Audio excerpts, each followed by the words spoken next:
যে ক্লাব করেছে বিশ্বসেরা, এক যুগ পর আবারও সেই ক্লাবে নেইমার জুনিয়র। স্বাভাবিকভাবেই আবেগটা তার অনেক বেশি। সাও পাওলোতে সান্তোসও তাকে বরণ করে নিয়েছে রাজকীয়ভাবে।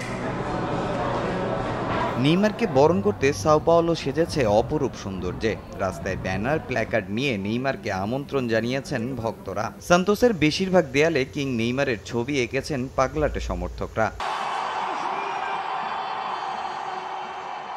হাজারো দর্শকের সামনে ভিলা বেলমিরোতে নেইমার পেয়েছেন রাজকীয় সংবর্ধনা। পুরো মাঠ ঘুরে করেছেন ভক্তদের সঙ্গে দেখা। শৈশবের ক্লাবে ফিরে কান্নাও করেছেন নেইমার। হয়তো কিংবদন্তি পেলেকে অনেক মিস করেছেন তিনি। এই ক্লাব যে পেলের ওয়াতুর ঘর। বেঁচে থাকাকালীন বহুবার নেইমারকে বলেছিলেন এখানে ফিরতে। তবে সে মারা যাওয়ার বছর দুয়েক পর তার কথা রেখেছেন ব্রাজিলিয়ান সুপারস্টার।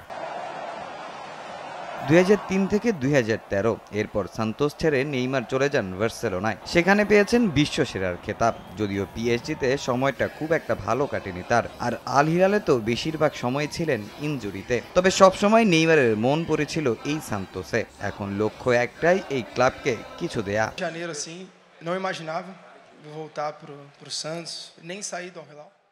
আল হিলালে আমার সময় ভালোই কাটছিল, সবকিছুর সাথে খাপ খাইয়ে নিয়েছিলাম। তবে কিছু ঘটনার কারণে আমি সেখানে ভালো অনুভব করছিলাম না। পরে যখন সান্তোসে ডাক আসলো, আমি কোনো কিছু চিন্তা করিনি। প্রথম দিন থেকেই চেয়েছি এখানে আসতে। আমি এখানে কিছু দিতে এসেছি। আমি দলে কিছু ভিন্নতা নিয়ে আসব। আমি আমার সতীর্থদের সর্বোত্তম সহযোগিতা করব। আমি জানি সান্তোস সেরা ছন্দে নেই, এটা তারাও ভালো করে জানে। তবে উন্নতি করতে হবে সবার। আমি পেলের এই জার্সিটাকে অনেক সম্মান করি।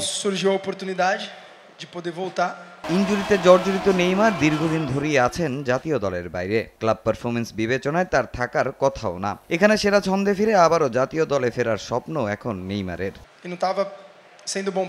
অবশ্যই আমি ব্রাজিল জাতীয় দলে ফিরতে চাই। এখানেও আমার কিছু অর্জন করা বাকি আছে। আমার একটা মিশন আছে। আমি মনে করি এটাই আমার শেষ। এখান থেকে যে কোনো মূল্যে আমি আমার স্বপ্ন পূরণ করতে চাই। এদিকে সংবর্ধনা পাওয়ার আগে নেইমার যান সান্তোসের রে পেলে ট্রেনিং সেন্টারে। সেখানেও ভক্তদের ভালোবাসায় সিক্ত হয়েছেন ব্রাজিলিয়ান পোস্টার বয়। তামিম হোসেন, সময় সংবাদ।